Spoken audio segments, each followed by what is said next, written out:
नमस्कार, जोहार। मैं डॉक्टर मृत्युंजय कोरी। बिहार स्टेट की जो परीक्षा हो रही है, उसमें जो 15 नवंबर को परीक्षा होने वाली है, हिंदी 2 के लिए मैं 50 महत्वपूर्ण प्रश्न लेकर आया हूँ। पहला प्रश्न है, संदेश रासक के रचयिता का नाम बताइए। तो इसमें आप देख सकते हैं कि स्वयंभू नहीं हो सकता है, हेमचंद्र नहीं हो सकता है, अब्दुल रहमान इनके रचयिता है, क्योंकि संदेश रासक अब्दुल रहमान की है। उक्ति व्यक्ति प्रकरण के रचयिता कौन है? उक्ति व्यक्ति प्रकरण जो आदिकाल में एक कहे कि उसमें गद्य साहित्य है, तो यह दामोदर शर्मा की रचना है। और अगला प्रश्न, मिश्र बंधुओं के अनुसार ब्रज भाषा का सर्वप्रथम हिंदी कविता में प्रयोग किसने किया था? तो ब्रज भाषा का सर्वप्रथम जो हिंदी कविताओं में जो प्रयोग किसने किया था, वो सारंगधर ने किया था। सबसे पहले हिंदी कविता में ब्रज भाषा का प्रयोग किया था। आगे हम लोग देखते हैं कि शुद्धाद्वैतवाद के प्रवर्तक इनमें से कौन थे? शुद्धाद्वैतवाद के प्रवर्तक वल्लभाचार्य हैं, क्योंकि निम्बार्काचार्य के जो प्रवर्तक हैं वह अद्वैताद्वैतवाद के हैं। तो इस तरह से ये नहीं होगा, ये वल्लभाचार्य का सही उत्तर है। आगे है, अष्टछाप के संस्थापक कौन थे? अष्टछाप के संस्थापक जो है गोसाई विट्ठलनाथ हैं। इनके जो या वल्लभाचार्य नहीं है, न सूरदास है, ये लोग नहीं है। ठीक है, इसमें गोसाई विट्ठलनाथ हैं जिन्होंने अष्टछाप की स्थापना संस्थापक के रूप में आते हैं। आगे हम लोग देखते हैं अगला प्रश्न, मदनाष्टक के रचयिता कौन है? तो इनके रचयिता जो हैं यह रहीम दास है। रहीम जो है इनके रचयिता हैं। अगला प्रश्न, राहुल बेल किसकी कृति है? तो राहुल बेल रोडा की कृति है। राहुल बेल जो है रोडा की कृति है। अगला प्रश्न की ओर बढ़ते हैं। अगला प्रश्न है, अब देखिए, भक्तमाल के अनुसार रामानंद के कितने शिष्य कहे गए? रामानंद के 12 शिष्य माने जाते हैं। उज्ज्वल नीलमणि की रचयिता कौन है? ये रूप गोस्वामी जो है उनके रचयिता हैं। भैरव नयिका भेद किसकी रचना है? भैरव नयिका भेद जो है रहीम की रचना है। सर्वेश्वर दयाल सक्सेना किस सप्तक के कवि हैं? ये जो है तीसरे सप्तक के। अगले प्रश्न की रुख करते हैं हम लोग, फटाफट इसको देखते हैं। और नाटक जारी है कविता संग्रह के रचयिता कौन है? नाटक जारी है ये लीलाधर जंगूडी जो है वो उनके रचयिता हैं। अष्टछाप की स्थापना कब हुई थी? जो विट्ठलनाथ ने अष्टछाप की स्थापना की थी 1565 को उन्होंने इसकी स्थापना की थी। विरह वारिश की रचयिता कवि का नाम क्या है? ये बोधा की यह रचना है, उन्होंने जो इसकी रचयिता की है। इनमें से धूमिल की कृति कौन सी है? जो सुदामा पांडे धूमिल जो 77 हिंदी कविता के बहुत चर्चित कवि हैं, तो इसमें थोड़ा सा ऊपर मैं करता हूँ, थोड़ा सा दिख नहीं रहा है। अब देखिए इसमें जो इनमें से जो धूमिल की कौन सी कृति है? ठंडा लोहा, धूम के धान, बावरा अहेरी, क्या संसद से सड़क तक। संसद से सड़क तक उनकी जो है कविता संग्रह है। दिनकर को किस कृति पर ज्ञानपीठ पुरस्कार मिला था? ये उर्वशी में उनको ज्ञानपीठ पुरस्कार मिला था, क्योंकि संस्कृति के 4 अध्याय में साहित्य अकादमी पुरस्कार इसमें मिला था। और ये इनकी चर्चित रचना है, और ये भी चर्चित रचना है। कुरुक्षेत्र और हुंकार जो है काफ़ी चर्चित रचना है। अगले प्रश्नों की ओर हम लोग बढ़ते हैं, रुक करते हैं, देखते हैं क्या है। तो यहाँ देखिए कि अगला प्रश्न है, मुख्यार्थ में बाधा उपस्थित होने पर कौन सी शब्द शक्ति कार्य करने लगती है? तो अब देखिए कि सबसे जो अभिधा, व्यंजना लक्षणा। तो ये लक्षणा जो शब्द शक्ति काम करती है, जो लक्ष्यार्थ किया जाता है कि मोहन गधा है, ये लक्षणा शब्द शक्ति है। श्री शंभू का चिट्टा की रचयिता कौन है? श्री शंभू के चिट्टा के जो रचयिता हैं बाल मुकुंद गुप्त हैं, इनके रचयिता हैं, क्योंकि आप जानते हैं, ठीक है, ये बालकृष्ण भट्ट नहीं है, न अंबिका दत्त व्यास है, न भारतेंदु जी हैं। निम्नलिखित काव्य कृतियों को रचना काल के आरोही क्रम में, इसका जो अधिकांशतः ऐसे प्रश्न जो है नेट में अधिकांश पूछे जाते हैं, लेकिन हो सकता है कि अपवाद में यदि पूछ दिया जाए तो आप देख सकते हैं जो निम्नलिखित काव्य कृति जो है इसको क्रम से जो ईस्वी सन में हम इसको कहीं की सजाने की बात है, सजाने की आवश्यकता होती है। तो इसमें ये जो बी है, प्रिय प्रवास, साकेत, कमायनी, लोकायतन, ये इसका क्रम है, क्योंकि इस क्रम में इसको आपको देखना, ईस्वी सन आपको बाद में बता दिए जाएंगे। फिर यहाँ देखिए कलकत्ता में प्लॉट विलियम कॉलेज की स्थापना कब हुई? तो प्लॉट विलियम कॉलेज की जो स्थापना की यदि हम लोग बात करें तो ये 1800 ईस्वी में इसकी स्थापना हुई थी। अगला प्रश्न है,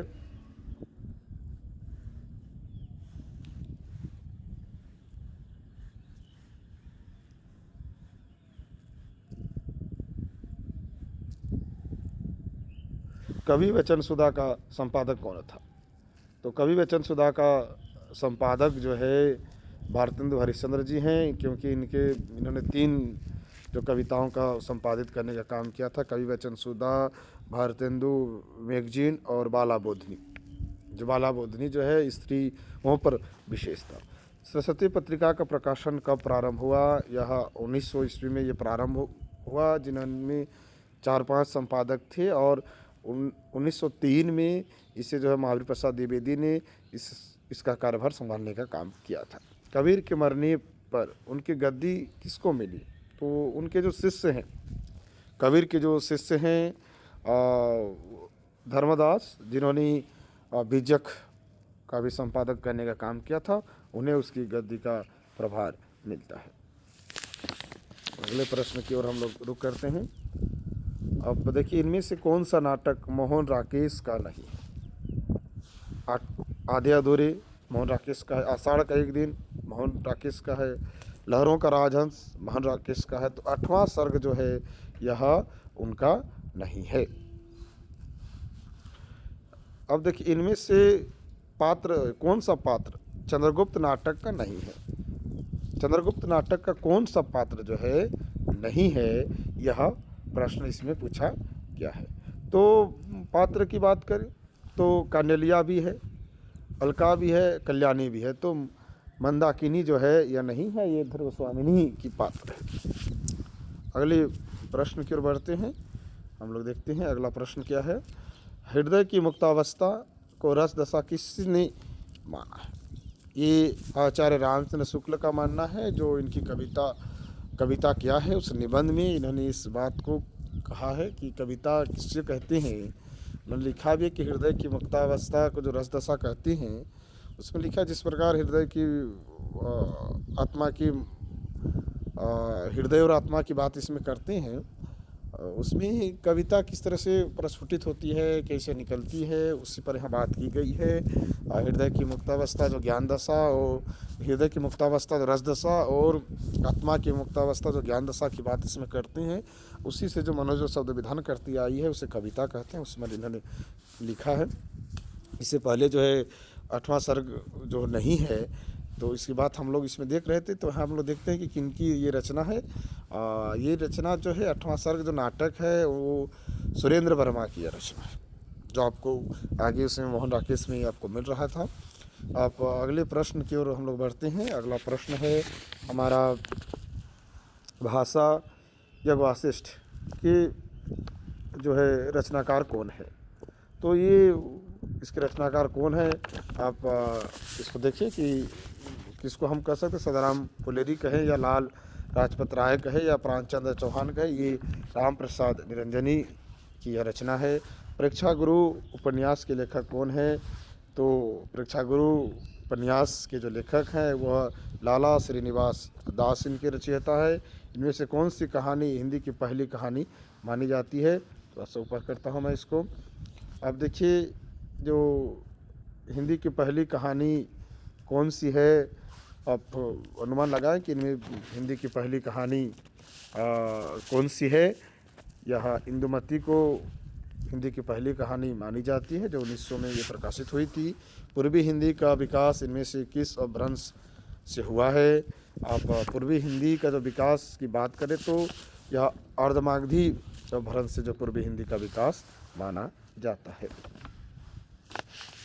अगला प्रश्न की ओर हम लोग बढ़ते हैं। क्या है अगला प्रश्न? अगला प्रश्न है राजा भोज का सपना नामक कृति के लेखक कौन है? राजा भोज का जो सपना है श्री प्रसाद सितारे हिंद यह रचना है। और हिंदी साहित्य की भूमिका के लेखक कौन है? आचार्य हजारी प्रसाद द्विवेदी। इनकी और दो इतिहास ग्रंथ है, हिंदी साहित्य का आदिकाल, हिंदी साहित्य उद्भव और विकास।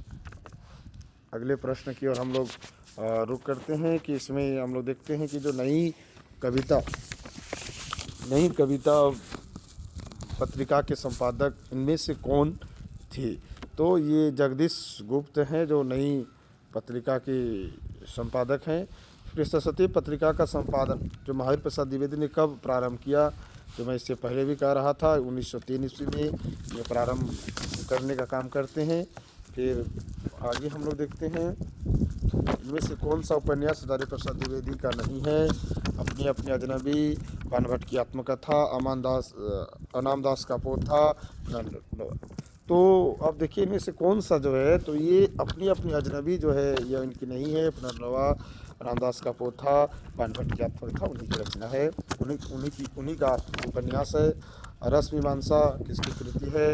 यह आचार्य रामचंद्र शुक्ल की जो है यह कृति है। रस मीमांसा जो है शुक्ल जी की कृति है। आत्मजयी की रचना इनमें से किसने की है? आत्मजयी की जो रचना है वह नारायण की रचना है। इसमें अंधा युग किस विधा की पुस्तक है? अंधा युग गीति नाट्य है, नाटक है लेकिन गीति नाट्य है। अगले प्रश्न की ओर हम लोग देखते हैं। अगला प्रश्न है गोस्वामी जी की भक्ति पद्धति की सबसे बड़ी विशेषता उसकी स्वांग पूर्णता, यह कथन किसका है? तो यह कथन जो है आचार्य रामचंद्र शुक्ल जी का है। यह कथन साधारणीकरण की प्रक्रिया में मधुमती भूमिका की चर्चा किसने की है? इसकी चर्चा जो है किसने की है? तो इसमें श्याम सुंदर दास ने मधुमती भूमिका की चर्चा साधारणीकरण में करने का काम उन्होंने किया है। अगला प्रश्न है, यहाँ देखिए कि भक्तन को कहाँ सिकरी सो काम, यह पंक्ति किस कवि की है?